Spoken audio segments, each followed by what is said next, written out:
본 방송에서 제공하는 투자 정보는 투자 판단에 대한 조언입니다. 방송에서 제공하는 주식의 가치, 가격 상승 및 가격 하락에 대해서는 방송사에서 보장하지 않습니다. 네, 시청자 여러분 안녕하십니까? 오늘장 내일장 출발합니다. 한수정입니다. 2022년 첫 거래일, 이제 오후장으로 흘러가고 있습니다. 시초에는 강하게 출발했지만요. 현재는 장중에 탄력이 다소 둔화가 되면서 코스피 여전히 3,000선에서 등락을 이어가고 있고요. 장중 고점 3,010포인트 기록한 데 이어서 현재는 2,900포인트 정도를 기록을 하고 있습니다. 코스닥도 보합권의 움직임 이어가고 있는데요. 오늘 장초에 원전 관련주들이 급등이 나오면서 1월장 문을 열었습니다. 장중에 계속 상한가 기록하는 종목들도 있고요. 여전히 종목별 장세로 기억을 해야 될 것 같은데요. 과연 오늘장 마무리는 어떻게 될까요? 저희 오늘장, 내일장에서 확인해 보시기 바라겠습니다.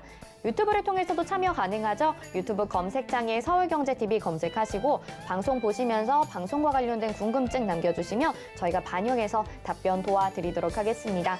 금요일 방송에서 제공해드리는 정보는 투자 판단에 대한 조언입니다. 해당 종목의 가치와 수익률 보장해드리지 않는다는 점 참고하시길 바라겠고요. 또 저희 서울경제TV와 서울경제신문은 당사의 브랜드입니다. 서울경제증권TV와는 무관하며 기타 유사 명칭에 주의하시기 바랍니다.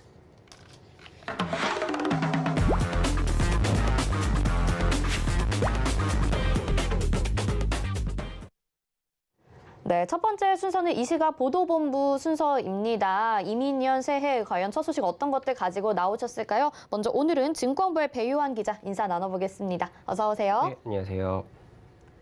네, 어떤 뉴스들 준비하셨을지 헤드라인 뉴스 화면으로 만나보시죠.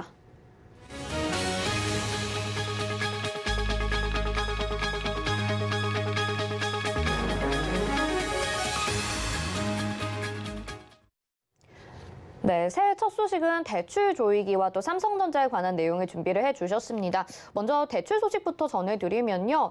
정부가 가계부채 조이기에 다시 나섰다고 해요. 사실 지난주까지만 해도 저희가 이 시각 보도본부 통해서 새해에는 조금 대출을 받기가 여유로워지지 않을까라는 전망도 해봤었는데 그렇지가 않은 것 같습니다. 대출 받기 쉽지 않을 것 같은데 금융당국의 발언이랑 지금 정황 좀 설명해 주시죠.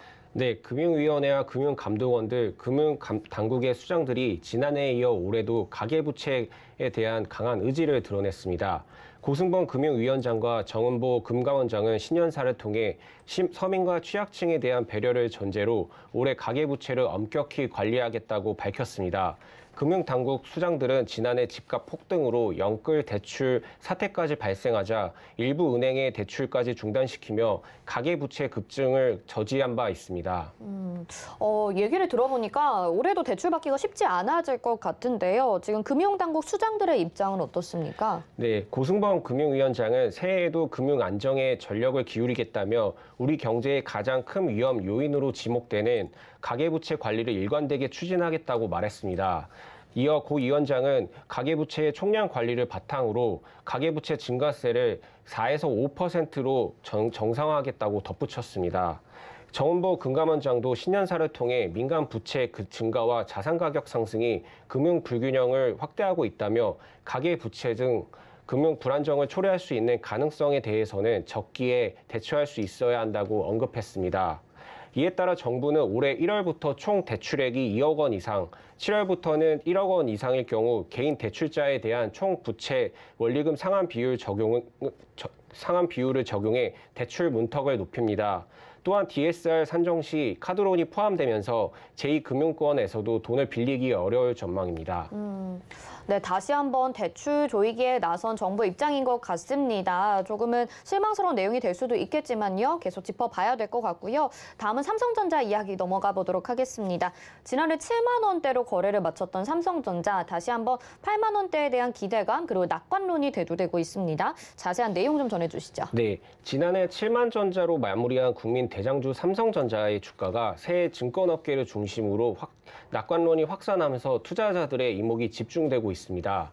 작년 초 삼성전자의 주가는 반도체 슈퍼사이클 전망에 힘입어 사상 첫 9만 원대를 돌파하기도 했지만 주력 사업인 메모리 D램 가격 하락세에 폐장일인 지난달 30일 78,300원에 거래를 마쳤습니다. 오늘 이제 첫 거래일인데 삼성전자 주가 흐름 어땠는지 그리고 전망들도 한번 말씀해 주시죠. 네, 2022년 첫날 삼성전자는 오후 1시 50분 현재 0.51% 오른 78,700원에 거래되며 순조로운 출발을 나타냈습니다. 증권업계는 최근 보고서를 통해 삼성전자 주가 전망에 대해 긍정적인 의견을 내놓았는데요. 목표 주가는 최저 84,000원에서 최고 12만 원까지 다양했습니다. 삼성전자 전망을 가장 긍정적으로 바라본 증권사는 대신증권으로 지난달 목표 주가를 기존 10만 원에서 12만 원으로 상향 조정했습니다. 이수빈 연구원은 2022년 연간 영업이익 전망치를 52조 7천억 원에서 58조 5천억 원으로 상향 조정한다며 D램 메모리가 올해 업사이클에 진입할 것으로 예상되며 파운드리 실적도 기대된다고 설명했습니다. 유안타 증권도 삼성전자의 목표 주가를 11만 8천 원으로 유지하고 메모리 반도체 비중 확대를 권고했습니다. 메모리 반도체 재고 조정에 따른 다운사이클은 성수기와 맞물린 올해 2에서 3분기 중에 마무리되며 상반기부터는 실적 상향 전망치가 상향돼 주가 상승을 이끌 것이라는 분석입니다. 이와 함께 증권업계는 지난해 4분기 삼성전자의 매출액이 분기 최대 실적을 기록할 것으로 예상해 향후 주가 상승 기대감이 커지고 있습니다. 금융정보업체 FN가이드는 삼성전자의 4분기 연결 영업이익이 전년 동기보다 66% 성장한 15조 700억 원, 매출액은 22% 증가한 75조 2,700억 원으로 추정했습니다. 네, 그동안 좀 주가 상승 오랫동안 기다렸습니다. 국민주 삼성전자의 전망까지 들어봤습니다. 오늘 배효한 기자와 함께했습니다. 고맙습니다. 감사합니다. 네, 이 시각 보도본부와 함께했고요. 이어서는 지금 시장 들여다보도록 하겠습니다. 이 시각 시황 브리핑 김혜연 캐스터가 준비하고 있습니다. 안녕하십니까. 캐스터 김혜연입니다. 이민년 첫 거래일입니다. 전일 미증시가 약세 보이면서 마감을 했지만 우리 국내 증시 같은 경우에는 코스피는 시가총액 상위 종목군들에서 긍정적인 흐름 나오면서 오늘 상승 출발을 했습니다. 다만 대형주들을 이끌어줄 만한 마땅한 상승 모멘텀이 부재하다라는 이야기가 나오면서 1월 효과를 기대하긴 어려울 것 같다라는 다소 아쉬운 의견들도 나오고 있는 상황입니다. 오는 5일에 발표가 될 FOMC를 앞두고 좀 더 지켜봐야 한다는 의견들 나오고 있습니다. 지수부터 확인을 해보시죠. 양대 시장 오늘 상승 출발을 했지만 코스닥 지수는 오늘 혼조세 보여지고 있습니다. 현재 이 시간은 0.16% 강세 보여지고 있고요. 1035포인트대에서 거래가 되고 있습니다. 반면 코스피 지수는 오늘 상승세 계속해서 이어나가주고 있습니다. 다만 고점 대비해서는 현재 탄력은 다소 둔화가 된 상황입니다. 코스피 현재 0.34% 강세 보여지고 있고요. 2987포인트대에서 거래되고 있습니다. 그럼 자세한 시장 이야기는 또 전화 연결을 통해서 들어보도록 하겠습니다. 메리츠증권 강남금융센터 정영훈 과장 연결되어 있습니다. 과장님 안녕하세요. 네, 안녕하세요. 네, 2022년 첫 거래일 객장 상황부터 짚어주시죠. 네, 우선 이 시각 현재 수급 주체별의 상위 종목을 살펴보면 외국인 투자자들은 코스피 시장에서 삼성전자, 카카오, NC소프트 등을 순매수하고 있고요. 코스닥 시장에서는 위메이드, 카카오게임즈, 심텍 등을 순매수하고 있습니다. 기관 투자자들은 현재 코스피 시장에서 NC소프트, 덴마블, 한전기술 등을 순매수하고 있고요. 코스닥 시장에서는 가온미디어, 펄어비스, 카카오게임즈 등을 순매수하고 있습니다. 오늘 수급적으로 특징적인 부분은 오늘 외국인과 기관 투자자들이 모두 양시장에서 좀 게임 업종 중심으로 좀 순매수세가 좀 유입되고 있다는 점이 특징적인 부분이다 볼 수가 있겠습니다. 네, 말씀해 주신 것처럼 외국인들의 수급이 오늘은 엇갈리고 있는 모습입니다. 코스닥 지수도 혼조세 이어나가면서 오늘장 마무리 어떻게 될지 궁금한데요. 오늘장 한마디에 어떻게 보고 계신가요? 네, 오늘 새해 첫 거래일인데요. 오늘 같은 경우에 외국인과 기관 투자자들의 좀 엇갈린 수급이 좀 나타나면서 시장이 좀 혼조세를 보이고 있다라고 볼 수가 있겠습니다. 강보합권에서 좀 상승세를 보이고는 있는 상황인데요. 현재 외국인 투자자들이 코스피 시장에서는 순매수 기조를 보이는 가운데 즉 코스닥 시장에서는 순매도세에 나서고 있는 상황이고요. 기관 투자자들은 코스피 코스닥 양 시장 모두 좀 매도세를 펼치고 있는 상황이다 볼 수가 있겠습니다. 그렇지만 오늘 코스피 코스닥에서 오늘 시가총액 상위주들이 좀 상승을 하면서 전반적으로 오늘 지수는 지금 플러스권에서 좀 움직이고 있는 상황이다 볼 수가 있겠는데요. 그렇지만 이제 수급적인 측면에서 봤을 때 외국인과 기관 투자자들은 현재 코스닥 대부분 업종에서 좀 매도세가 나오고 있는 상황이다라고 볼 수가 있겠습니다. 즉 시가총액 상위주들을 제외하고서는 오늘 좀 하락 종목 수가 좀 시장 상승 대비해서 좀 많은 상황이다라고 볼 수가 있겠고요. 오늘 외국인과 기관에 좀 수급이 좀 유입되고 있는 게임이라든지 미디어주 같은 경우에는 강세 흐름을 좀 보이는 반면에 2차 전지주 같은 경우에는 오늘 하락하면서 전반적으로 업종별, 종목별 이런 차별화 장세가 좀 펼쳐지고 있다 볼 수가 있겠습니다. 흔히 이제 1월을 이제 캘린더 1월 효과라고 이제 많이들 얘기를 하는데요. 항상 이제 1월 효과에 대한 좀 기대감은 있습니다만 과거에 통상적으로 봤을 때 1월 시장이 상승하는 반면에 특정 업종과 종목적으로 좀 쏠림 현상이 좀 크게 나타났다는 점에서 당분간 이러한 업종별, 종목별, 개별 종목 장세가 이어질 가능성이 높지 않나 그렇게 보고 있습니다. 네, 오늘 도움 말씀 여기까지 듣도록 하겠습니다. 고맙습니다. 네, 고맙습니다. 지금까지 정영훈 과장과 함께했습니다.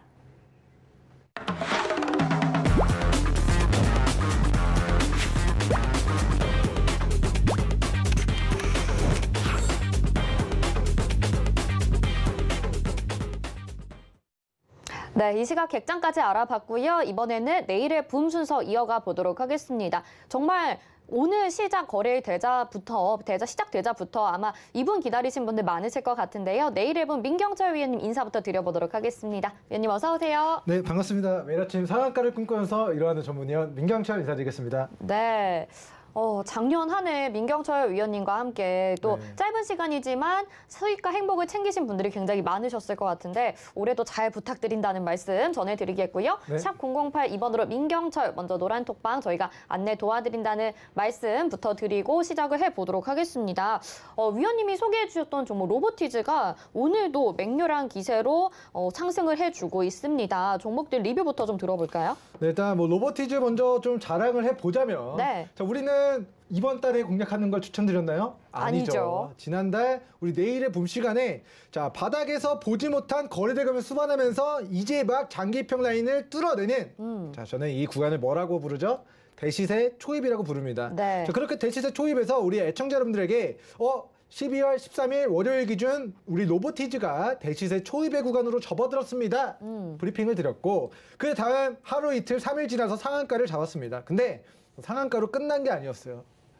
상한가로 자 수익 챙기신 분들은 뭐 30% 수익 냈으니까 뭐 행복할 수 있지만 사실은 네, 오늘 또다시 자 52주 신고가 갱신하면서 어떻게 보면은 뭐 분할 매도 하셨다면 뭐 더 올라가는 과정에서 쭉쭉쭉 분할 매도 수익을 극대화시킬 수 있었지만 그렇네요. 저는 상한가까지만 먹고 팔겠습니다 하셨던 분들은 내가 팔고 나니까 조금 더 올라가네라는 좀 행복한 그런 뭐 마음 아픈 고민들을 좀 할 수 있지 않았을까라는 좀 브리핑을 드리도록 하겠습니다. 자 어찌됐건 이제 로보티즈 같은 경우는 직전의 고가를 거래대금을 최근 수반하면서 계속해서 우상향 만들어내고 있는 상황이기 때문에 새로운 역사가 내려가고 있다. 네. 이 종목의 고가가 최고가가 어디가 될지 모르겠지만 우리는 첫 번째 대시세 초입에 공략을 했고 그 매스터점이 정확하게 맞아떨어지면서 대시세 초입에 공략을 하게 된 종목이 바로 로보티즈 종목이 되겠고요. 자 같은 날 우리가 종가 베팅으로 공략을 했었던 종목은 자 SPC 스탬스라는 로봇 관련주였습니다. 자 이 종목 같은 경우도 우리가 대시세 초입입니다 해가지고 12월 23일 월요일 종가 베팅 공략하고 상한가 플러스 18% 상상을 더하지 못했지만 상상에 플러스 18%의 시세를 누려보면서 80%의 상승률을 우리가 종가 베팅으로 보름 만에 노려봤었던 종목인데 자 고가 찍고요. 추세 이탈 안 하고 지금 또 눈치 보게 하고 있습니다. 로보티즈가 신고가 계속 가면요. 후발 로봇주들도 갈 텐데 아직 안 간 로봇주들 뭐가 있을까? 제가 내일의 붐에서 대시세 초입이다라고 이야기 드렸던 네, 우리 종목들 혹은 서경의 부장들에서 로봇 관련주 이 종목 새롭게 편입해야 됩니다. 이야기 드렸던 종목들 잘 체크해서 관심 종목 추가해 두시면 좋을 것 같습니다. 네, 알겠습니다. 대시세 초입에서 잡은 이 종목 로보티즈 아직도 상승을 하고 있고 SPC 스템스도 리뷰를 한 번 더 도와주셨습니다. 그리고 지금 12월 30일이 마지막 거래일이었잖아요. 그리고 네네. 오늘이 첫 번째 거래일인데 오늘 또 상승한 종목이 있어요. 일단은 마지막 거래일 우리 내일의 붐 행복 네. 콘서트 컨셉으로 저희가 진행을 했었죠. 네. 일단 뭐 상한가 잡는 그날까지 우리가 최선을 다하겠다. 노래도 불러주셨고. 그거는 기억이 안 납니다. 근데 어쨌든 이제 5개 종목을 당시에 이제 이야기 드렸는데 그 종목들에 대한 다시 리뷰를 진행해 보도록 하겠습니다. 네. 자, 일단은 대시세 초입니다. 우리가 이야기 드렸던 경남스틸 오늘 장중에 17%가 올라갔습니다. 자, 이 종목을 오늘 아침에 자, 이거 올라갈 때 이거 대시세 초입입니다. 이거 올라갑니다. 이렇게 드린 게 아니라 자, 지난주 목요일에 우리가 내일의 붐에서 자, 경남스틸이 대시세 초입의 구간을 만들었습니다라고 네, 1거래일 전에 말씀을 드렸습니다. 1거래일 전에 말씀드리고 하루 만에 17%의 상승률 나왔다라는 브리핑 드리도록 하고요. 자, 유니테크로 장중에 5%, 그 다음에 우리 토탈소프트 장중에 자, 플러스, 자, 이게 지금 안 보이네요, 잘.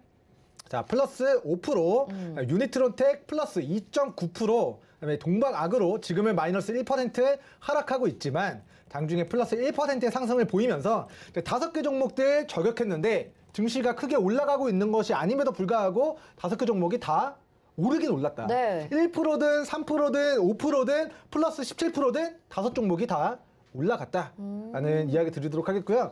자, 오늘 종가 기준으로 해서 자, 대시세 초입의 구간에 위치한 종목을 좀 궁금해하시는 분들이 많으실 것 같습니다. 네. 그래서 오늘 내일의 붐 시간에서도 제가 오늘은 이제 이거 햄버거 브랜드 말해도 되나요? 어떤 거죠? 오늘은 이제 맥도날드를 먹으면서 제가 차트를 정말 네. 열심히 또 분석을 해봤습니다. 네. 그래서 오늘은 저도 이제 날씨도 추워지고 네. 따끈따끈한 국물이 이제 생각나는 계절이지만 네. 정말 그거 시간 조금이라도 아껴서 우리 시청자 여러분들에게 더 좋은 종목도 선별해 드리려고 제가 3개 종목 좀 선별해 왔다라는 이야기 드리도록 하겠습니다. 네. 알겠습니다. 자, 위원님께서 정말 따끈한 국물도 못 드시고 새해 첫날부터 이렇게 패스트푸드를 드시면서 종목을 선별해 주셨다고 하는데요. 종목이 또 중요한 게 아니죠. 대시세 초입에서 잡으며 정말 언제든지 안전하게 수익과 행복을 챙길 수 있다라는 말씀 드리면서요. 오늘의 붐 종목도 알고 싶으신 분들 샵 0082번으로 민경철 보내주시기 바라겠습니다. 저희가 종목명은 방송에서 공개를 해드리지만 자세한 가격 전략은 여기서 공개가 되니까요. 새해에도 여러분들이 함께해 주시면 더욱더 좋겠습니다. 자, 그러면 후보군 종목 오늘도 기대가 되는데 어떤 종목들 가지고 나오셨을까요? 네, 일단은 첫 번째 종목은 CKH라는 종목인데요. 사실은 자, 이 종목이 국내 상장 중국 주식입니다. 길게 볼 종목은 아니에요. 근데 자, 로스웰이라는 기업이 우리 목요일 저녁 방송에서 이야기 드렸지만 자, 자회사를 통해서 1조 원이 넘는 공급 계약을 체결했다라는 공시가 이제 나왔다라고 좀 브리핑을 드린 바 있습니다. 자, 로스웰의 자회사가 1조 6,471억 원 규모의 가정용 스마트 정보 단말 제품을 네, 우리 중흥통신, 네, 중국의 이제 통신업체에다가 납품을 했다라는 공시가 지난주 이제 목요일에 발생이 됐는데요.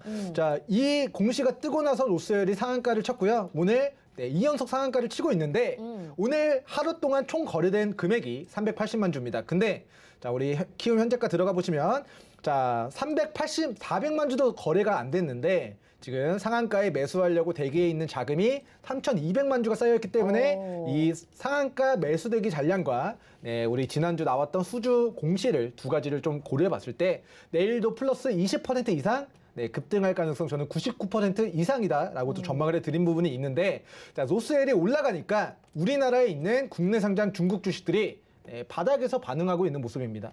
자, 사실 국내 상장 중국 주식 중에 하나가 호재가 터진 거예요. 네. 그 종목 개별 호재로 올라가는데 올해가 한중 30주년이기도 하고 우리 사드 피해 이후에 사드 보복 이후에 좀 바닥까지 좀 가격 조정을 세게 받았던 종목군들이 오늘 바닥에서 무언가의 매기가 강하게 유입하면서 주요한 자, 매물 구간을 소화하는 모습이 좀 포착이 되고 있습니다. 자, 그에 따라서 CKH 과거 첫 번째 400원까지 올라갔다. 근데 400원에서 자, 250원까지 거의 마이너스 40% 폭락하고 거래대금 없이 오랜 기간 동안 횡보를 하다가 네. 오늘 자, 막대하게 거래대금 동반하면서 좀 매개가 유입되는 모습이 오늘 포착이 됐기 때문에 오늘 CKH의 오늘자 기준 월요일 기준 대시세 초입의 구간에 위치해 있다라는 브리핑 드리도록 하고요. 네. 자, 로스웰이 상한가 오늘자 기준으로 2연속 상한가를 기록했는데 3번 칠지, 4번 칠지, 5번 칠지, 6번 칠지는 지켜봐야 됩니다. 그래요. 하지만 로스웰이 상한가 풀리기 전까지 네, 우리 로스웰이 단기 급등하는 과정에서 CKH도 그냥 같은 국내 상장 중국 주식으로서의 단기 시세 분출 가능성 좀 높게 전망하도록 하겠습니다. 네. 자, 어찌됐건 그동안 거래대금 없이 힘없이 약세 구간에서 횡보하던 CKH는 잊어버려라라는 그런 포부를 오늘 거래량과 장대 양봉 상한가로 만들어낸 모습이기 때문에 네, 본 종목, 관심 종목 추가해서 보시면 좋을 것 같고요.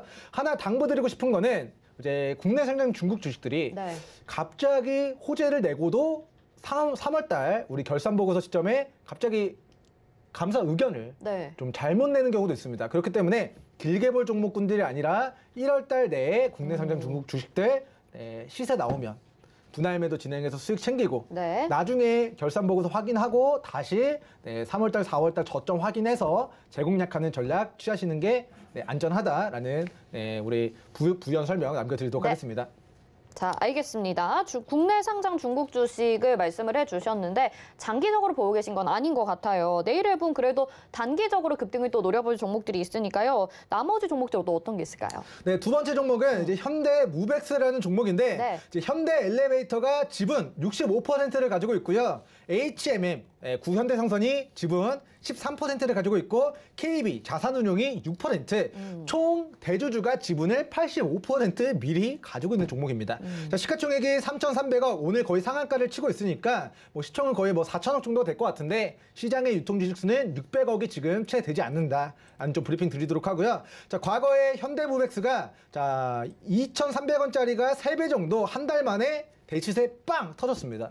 근데 그러고 나서 7,000원짜리가 자 거의 3분의 1 토막이 났어요. 7,000원짜리가 마이너스 65% 폭락하고 자 첫 번째 만들어진 저점과 우리 이중 바닥을 다지고 그리고 나서 오늘 막대한 자 뭐가 터졌죠? 바닥에서 거래량이 막대하게 좀 터진 모습을 우리가 체크를 해볼 수 있을 것 같습니다. 차트를 확대해서 보시면 자 조정 구간에서 눈을 씻고 찾아봐도 볼 수 없었던 막대한 거래대금을 수반하면서 10월달 그리고 11월달 그리고 12월달, 자 3개월 동안에 9월달부터의 이 고가를 한 방에 돌파하는 모습이 나타났습니다. 네. 자 일봉상 최고가에서 거래대금 터지면서 한계치를 보이는 모습이 나타난다면 여기서는 뭐 이게 올라가면 좋은 거고 떨어질 수도 있고 반반의 확률이지만 지금의 구간에서는 과거 마이너스 65% 폭락하고 여기서의 이중바닥을 다지고 주요한 매물을 돌파하는 대시대 초입의 구간을 오늘 현대무벡스가 만들어냈다라는 좀 이야기를 드리도록 하겠고 자 일단 굉장히 좋은 자리를 만들었습니다. 아마도 이 종목을 보유하고 계신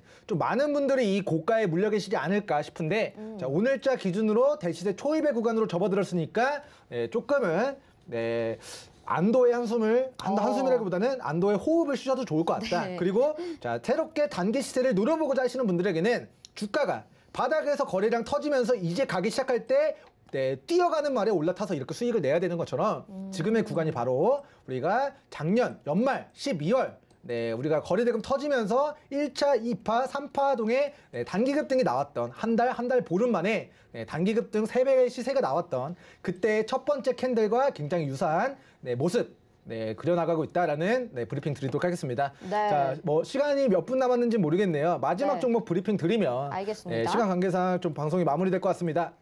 자, 마지막 종목은 자, 대동이라는 종목입니다. 자, 과거에 자, 2,800원에서 15,000원까지. 와. 5배가 폭발한 과거력이 있는 종목이 되겠습니다. 자, 먼저 이 종목 같은 경우에도 자, 대시세 초입은 막대한 거래대금이 터지면서 직전의 고가를 딱 돌파한 구간이었는데 자, 그 이후의 차트를 보시면 자, 주가 뭐 8,000원, 뭐 7,000원 이 구간에서 이 박스권 구간 한 번 더 가지고 다시 한번 거래대금 동반하면서 이 박스 상단을 돌파하자 주가가 단기 더블 정도, 100% 정도 시세가 나왔습니다. 네. 자, 근데 그 시세를 최근에 15,000원에서 8,700원까지 마이너스 45% 가까이 지금 조정을 받고 그다음에 이중 바닥을 다지고 자, W자의 형태로 이렇게 기술적 반등이 들어오고 있는데 자, 보시면은 오늘 그동안 보지 못한 자, 거래대금을 수반하면서 직전에 이 박스 상단을 자, 오늘 장중에 돌파하는 모습이 나타났다라고 평가가 됩니다. 그래서 직전에 자, 과거에 이 1,800원 구간을 돌파하지 못했거든요. 자, 과거의 저항 구간을 거래대금을 동반하면서 뚫어낸다라는 것의 의미는 자, 위 구간이 앞으로 강력한 지지 구간으로 작용할 가능성이 높다라는 네, 견해를 밝혀드리면서 오늘 2,500개의 종목들 중에서 오늘 대시세 초입의 구간을 만든 종목은 네, CKH 그리고 현대무벡스 그리고 대동 이렇게 세 종목이다라고 브리핑 드리도록 하겠습니다. 네, 알겠습니다. 오늘 좀 급등이 나왔던 종목들이기 때문에 접근하기에 사실 좀 걱정이 되지 않을까 싶기도 했는데 이렇게 차트를 길게 늘려서 보니까요. 대시세 초입에 있는 종목들 소개를 해주셨습니다. 민경철 위원님과 함께 하신다면요. 그래도 안전한 가격대에 매매하실 수 있는데요. 가격 전략 자세하게 궁금하신 분들 샵 0082번으로 민경철 이렇게 보내주시면서요. 저희가 노란톡방 안내 도와드리도록 하겠습니다. 새해에도 수익과 기쁨 많이 챙겨가시길 바랄게요. 민경철 의원님 여기서 인사드릴게요. 고맙습니다. 자, 내일의 붐 함께 하셨고요. 이어서는요. 오늘장 이슈 토픽 알아보도록 하겠습니다. 루크투자연구소의 임순재 대표 연결해 보겠습니다. 대표님 안녕하십니까? 네, 안녕하십니까? 네, 오늘 2022년 첫 거래일이었습니다. 이제 또 마감을 향해서 달려가고 있는 상황인데 1월 효과를 노리고 들어가시는 분들도 있으실 것 같아요. 새해는 어떤 업종이 좀 유력하게 움직일지 전망 어떻게 보시는지 먼저 부탁드릴게요. 네, 금일 같은 경우는 새해 첫 거래일인데요. 그러다 보니까 기존의 작년 쪽하고 개별적인 이슈가 있는 반도체나 원전 관련주들이 좀 강세를 보이는 그런 하루 아닌가라는 생각을 좀 해보고 있습니다. 특히 이제 반도체 관련 쪽은 이제 계속 반도체 바닥론이 확산되고 있다라고 보시면 될 것 같고요.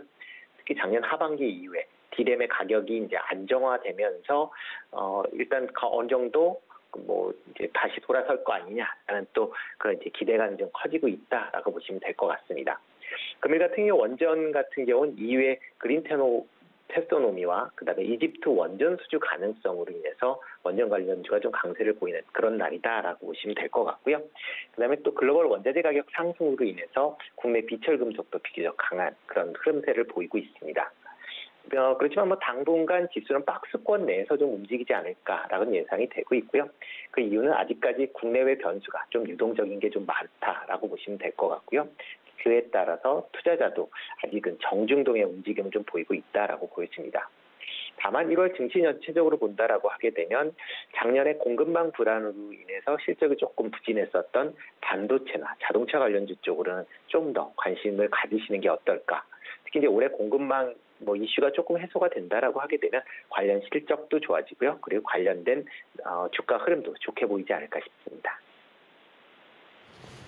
네, 반도체와 자동차 관련주 말씀을 해주셨고요. 또 글로벌 정세 올 상반기에는 여러 가지 좀 이슈들이 있습니다. 국내에서는 대선도 남아 있는 상황이고요. 또 이번 달에 미국과 러시아의 협상 그리고 베이징 올림픽도 있는 상황입니다.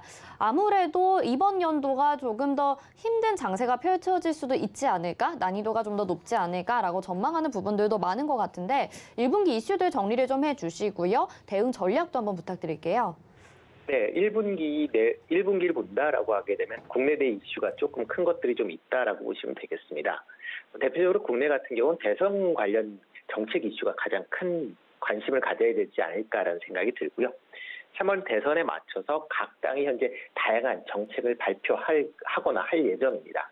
이런 각 당의 향후 경제가 어떤 점에 중점적으로 추진할 거냐에 따라서 향후 관련된 주가 움직임도 같이 움직일 수 있기 때문에 그런 부분은 좀 관심 있게 보시면 어떨까라는 생각이 들고 있고요. 다만 이제 1분기에 국내 입장에서 보면 대형 IPO 관련된 물량 부담 우려가 좀 남아 있습니다. 작년에 IPO 규모가 한 20조 8천억으로 사상 최대 규모를 이제 기록을 했었는데요. 특히 이제 작년 8월 이후에 국내 주가가 이제 횡보 국면에 이제 접어들었던 것 중에 하나가 이런 대형 IPO 물량 아닌가라는 또 그런 이제 분석들이 이제 나오고 있습니다. 그런 와중에 이번 1분기에 LG 에너지 솔루션, 그다음에 현대 엔지니어링, 합쳐서 두 종목만 해도 지금 13조 원 정도의 IPO가 예정되어 있다라고 보시면 될 것 같고요. 이렇게 이제 대형 공보주 물량이 이제 나온다라고 하게 되면 일단 투자 자금이 한정되어 있는데 이런 한정된 투자 자금이 분산이 될 가능성이 좀 커진다. 특히 이제 패시브 자금이 포트폴리오를 변경할 경우에 일단 기존의 타 종목을 매도를 해서 이렇게 새롭게 상장되는 종목을 매수할 경우들이 많습니다. 그러다 보면 기존의 그 다른 종목들의 조금 매도 때문에 뭐 약세도 우려된다라고 보여지고요. 글로벌 해외 쪽으로 본다라고 하게 되면 가장 큰 게 미국 패드의 기준금리 조기 인상 여부입니다. 미국의 인플레이션 지속으로 인해서 기준금리가 3월에 조기 인상 가능성이 최근에 지금 부각이 되고 있는 그런 상황입니다. 이렇게 미국의 기준금리가 예상보다 빠른 3월에 인상이 된다라고 하게 되면 시장에 조금 영향을 미칠 것 같고요. 특히 이와 더불어 연준의 대차 제조법 축소 논의도 같이 진행될 가능성을 또 열어놓고 보셔야 될 것 같습니다. 그렇게 되면 시장 전체적으로는 조금 그 부정적인 영향이 좀 커지지 않을까라는 생각이 들고요. 다만 이제 긍정적인 관점에서 본다라고 하게 되면 경구용 코로나 치료제의 실제 효과가 어느 정도인가라는 게 가장 큰 관심 아닌가 싶습니다. 만약 경구용 치료제가 중증 진행도를 상당히 낮출 수 있다라고 하게 되면 게임 체인저 가능성 충분히 있다라고 보여지고요. 그렇게 되면 최근에 다시 경제를 봉쇄하는 그런 지역이 많아지는데요. 이런 경제 재개의 속도가 다시 붙을 걸로 예상이 되고 그렇게 된다고 하면 리오프닝 관련주도 관심이 좀 보셔야 되지 않을까라는 생각을 해봅니다. 네, 알겠습니다. 또 올해 투자하시는 분들은 시장에서 꼼꼼히 짚어봐야 될 내용 자세하게 설명을 해주셨고요. 자, 오늘 이제 게임과 엔터 그리고 석유, 가스 이런 종목들이 강세를 보였습니다. 관련주들의 흐름 좀 한번 짚어주시고요. 또 내일은 어떤 업종이 강세 보여질지 전망도 부탁드릴게요. 네, 개별 이슈에 대한 순환매가 이어지는 거 아닌가라는 생각이 들고 있고요. 당분간은 이런 흐름은 좀 더 이어져서 개별 이슈가 있을 때마다 상승하는 그런 모습을 보이지 않을까 싶습니다. 금일같이 게임 관련주들은 NFT나 메타버스에 대한 이슈가 꾸준히 관심 사항이다라고 보시면 될 것 같고요. 특히 이제 올해 P2E 게임에 대한 이슈 모의가 있을 예정이기 때문에 단기보다는 좀 중장기적인 관점에서 접근해 보시는 게 어떨까 싶습니다. 제작 관련된 엔터주들이 오늘 좀 강한 그런 흐름이었는데요. 그거는 이제 올해 OTT 관련된 매출이 증가할 것이다라는 기대감이 선반영되는 거 아닌가라는 또 그런 생각을 해보고 있습니다. 일단 내일이나 이번 주 같은 경우는 CES 2022에 대해서 조금 관심 있게 보시는 게 어떨까 싶습니다. 1월 5일부터 지금 1월 10일까지 개최 예정인데요. 여러 섹터들이 있는데 IT 관련 제조업이나 그다음에 현대차 같은 경우 로보틱스 관련된 그런 이제 전시회가 예정이 되어 있으니까 이런 쪽 IT 제조업이나 자동차 관련주 또 로봇 관련주 쪽으로도 조금 관심 있게 보시면 어떨까 싶습니다. 네, 알겠습니다. 대표님 올해도 또 잘 부탁드리고요. 새해 복 많이 받으시길 바랍니다. 오늘 말씀 여기까지 듣겠습니다. 고맙습니다. 네, 새해 복 많이 받으시죠. 고맙습니다. 네. 고맙습니다. 루크투자연구소 임순재 대표와 함께했습니다. 이어서 이슈 칼럼으로 이어집니다.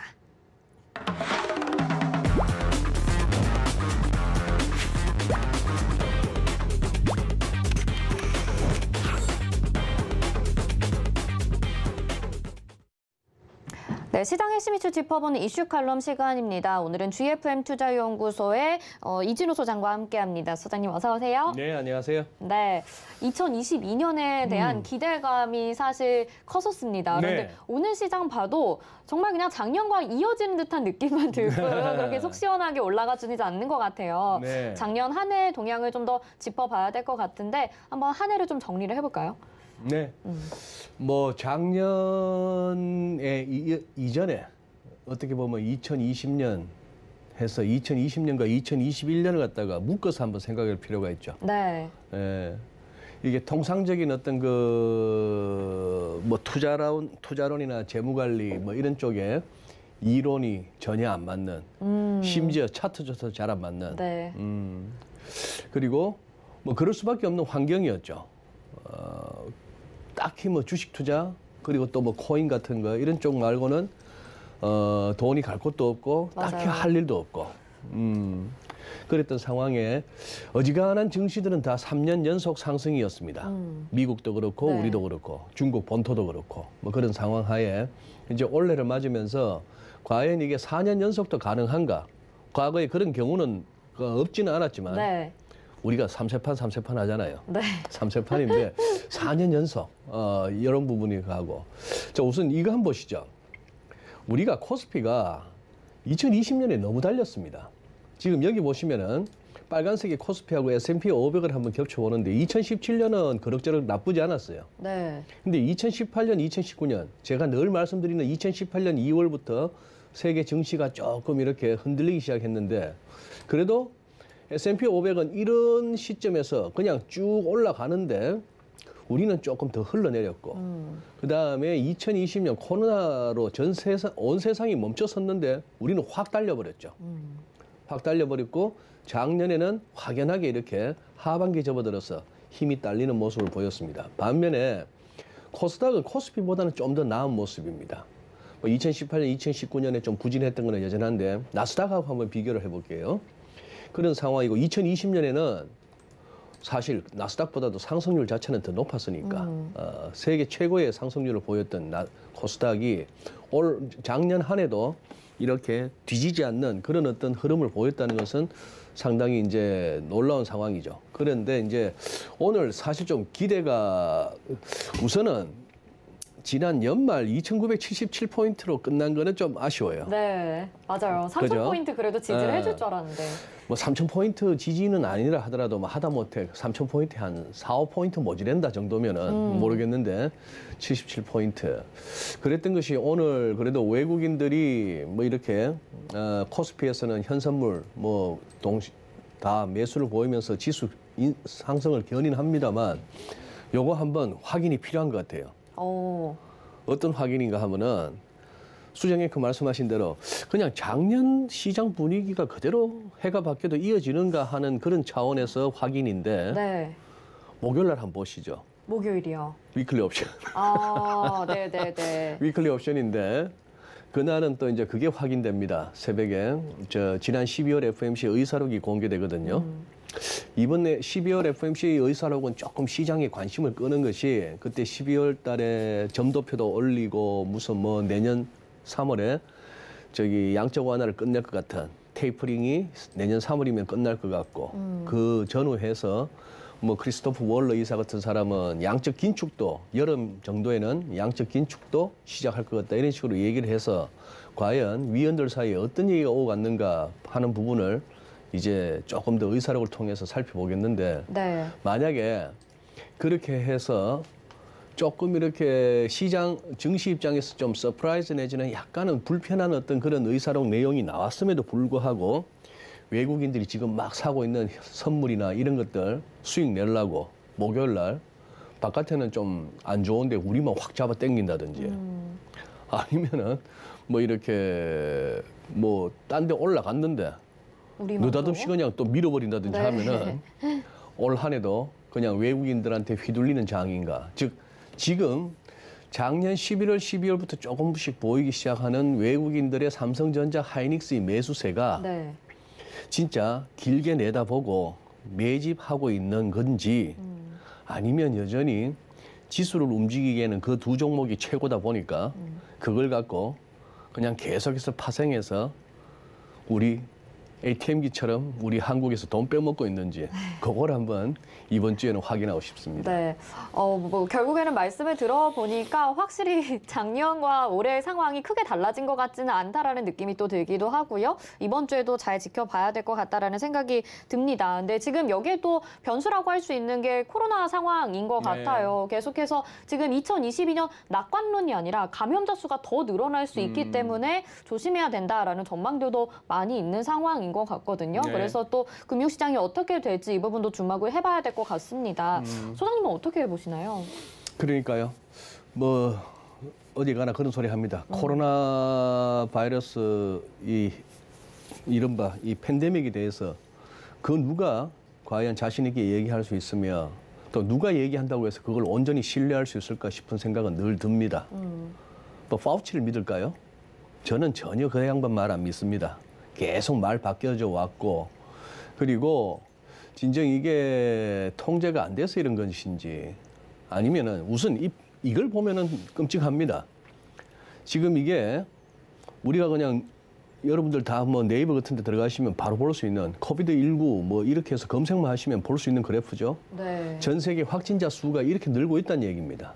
뭐 메시도 확진됐네, 브라질의 그 호나우두 지금은 이제 40줄에 접어들어서 구단주 하고 있는 호나우두도 확진됐네. 다들 증세는 경미하다는 거죠. 그리고 이제 사망자는 오히려 줄어들고 있는 이런 상황 하에서 자, 이걸 어디로 튈지 모르는 그런 상황이고 그냥 이 부분은 저는 그렇게 뭐 봐야 될 것 같습니다. 과연 우선 이 부분은 너무 불투명한 게 많고 불확실한 게 많고 그리고 그 누구도 자신 있게 말할 수 없는 내용이다라는 것이죠. 중국에 뭐 시안, 봉쇄 이런 얘기 하는데 우선 중국에서 말하는 확진자 수를 갖다가 누가 얼마나 믿을 수 있느냐는 얘기입니다.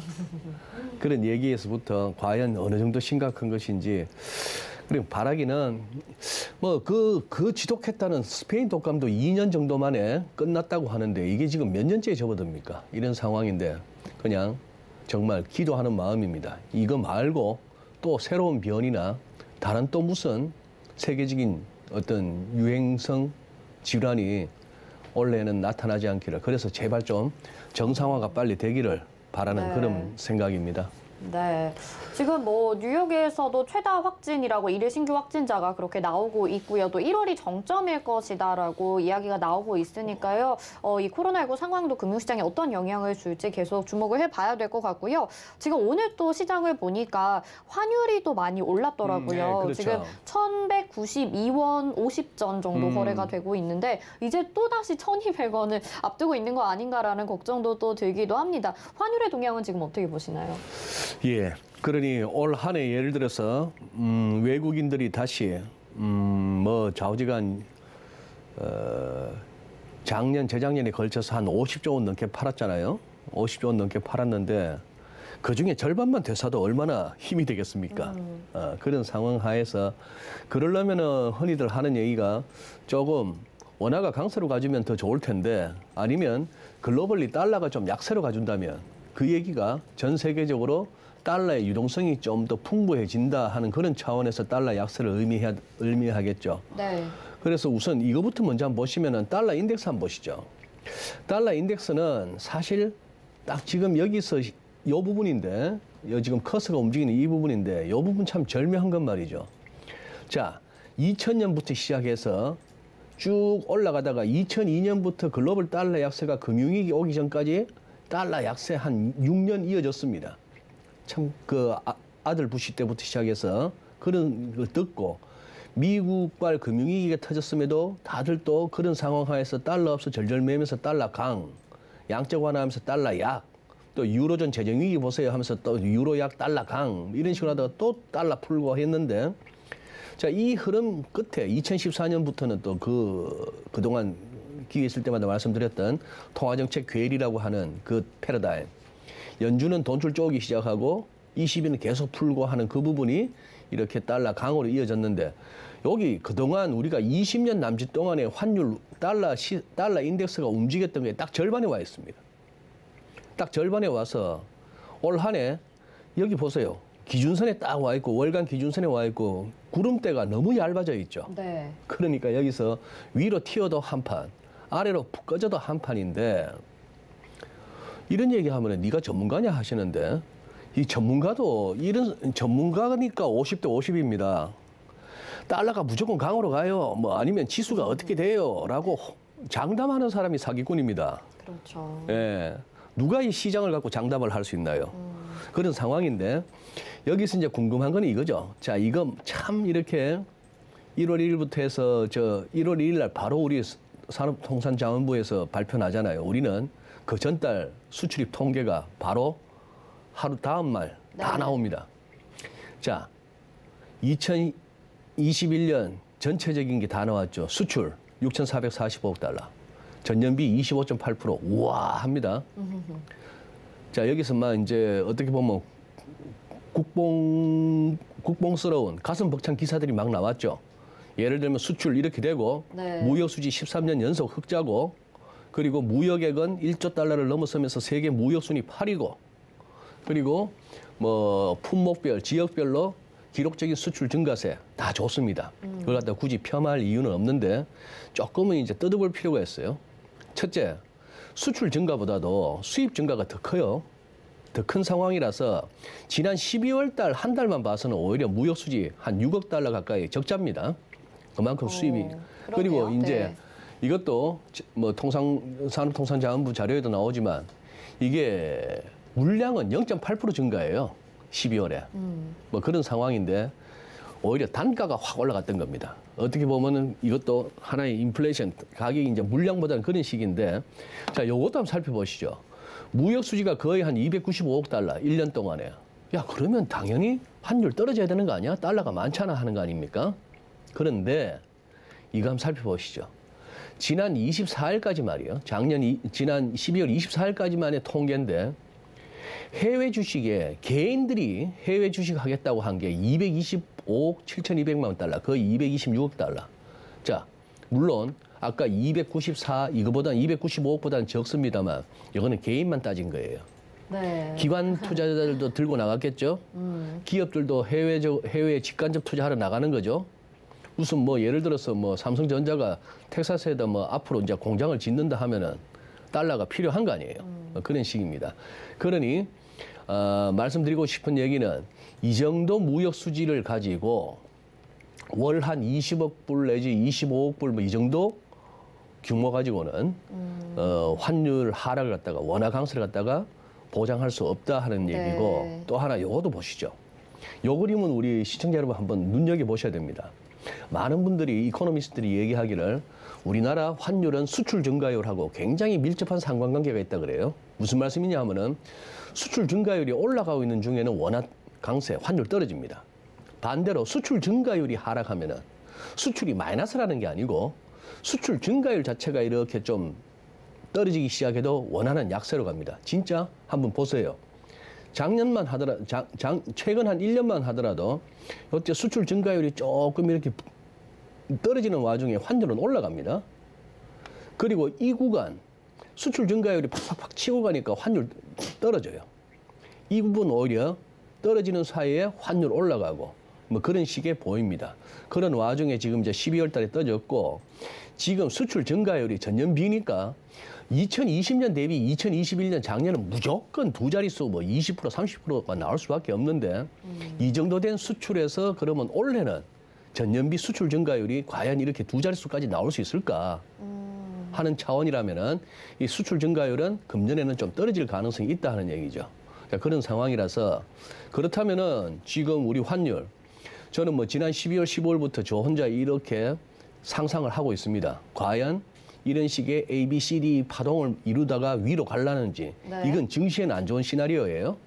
아니면은 연초에 이러다가 이쪽으로 툭 빠지면서 이렇게 한번 가서 반등 나오다가 쑥 떨어지는, 위로 튈지 아래로 갈지, 위로 간다면 미니멈 1220원 각오해야 되고 이런 식으로 될지 모르겠으나 지금 현재 12시 50분 현재 환율이 이런 모습으로 지금 처음에 가닥을 잡고 있습니다. 자꾸 오르고 싶어하는 그런 모습이에요. 그렇기 때문에 지금 환율을 봐서나 그리고 금리 동향을 봐서나 지금 연초라고 해서, 그리고 외국인이 조금 사는 척 한다고 해서 막 지수가 하루에 1, 2%씩 오를 거야라고 하는 그런 어떤 막연한 1월 효과 기대감은 조금 경계해야 됩니다. 여전히 돌다리도 짚고 간다는 그런 마음으로 올 한 해 증시에 임하셔야 될 것 같아요. 네, 이렇게 수출입 지표를 좀 분석을 해보니까 생각과는 좀 다른 모습이 네. 나타나고 있는 것 같기도 합니다. 자, 그리고 마지막으로 그래도 지수에 대한 전망은 어느 정도 하고 이번 연도를 얘기를 해야 될 것 같아요. 네. 짧게 어떻게 전망하시는지 말씀 부탁드릴게요. 짧게. 네. 그러면 짧게 이 말씀으로 드릴게요. 자, 이게 보시죠. 조선일보 기사에서 이제 합니다만 제일 세게 보는 데가 KB증권이네요. 상반기, 금년 상반기 6월까지 아래쪽으로 2,900, 위로 3,500 보고 있습니다. 제일 안 좋게 보는 데가 대신증권이네요. 위로 가봐야 3,000이랍니다. 오늘도 벌써 3,010포인트도 갔는데 아래쪽으로는 2,610까지 보고 있습니다. 자, 그렇다면은 2,610도 가능하고 3,500도 가능하다? 우리나라 국내 증권사들이 내놓는 전망이 이렇습니다. 2,610에서 3,500. 결론. 이렇게 정리하시는 건가요? 아니죠? 알아서들 하시라. 아, 네. 아, 네. 사실 재작년에 12월 달쯤에 내놨던 2021년 전망에 3,000포인트 갑니다라고 했던 증권사 거의 없습니다. 아, 네, 그렇습니다. 네. 그러다가 이제 3,300 막 가니까 그때 가서 맞아요. 3,600, 3,700 간다 그랬지. 네. 그런 상황이라서 전망이라는 것은 이런 겁니다. 예측은 원래 또 틀리기 위해 하는 것이고요. 네. 알겠습니다. 2,610포인트에서 3,500포인트가 좀 범위가 넓긴 하지만요. 또 이렇게 전망을 해보는 데 의의가 있었던 것 같습니다. 소장님 새해 복 많이 받으시고요. 네. 오늘 말씀 고맙습니다. 감사합니다. 네, 오늘장 내일장 함께 하셨습니다. 금요일 방송에서 제공해드리는 정보는 투자 판단에 대한 조언입니다. 해당 종목의 가치와 수익률 보장해드리지 않는다는 점 참고하시길 바라겠고요. 또 저희 서울경제TV와 서울경제신문은 당사의 브랜드입니다. 서울경제증권TV와는 무관하며 기타 유사 명칭에 주의하시기 바랍니다. 잠시 후 마감 임박 60분의 승부로 다시 돌아오겠습니다. 고맙습니다.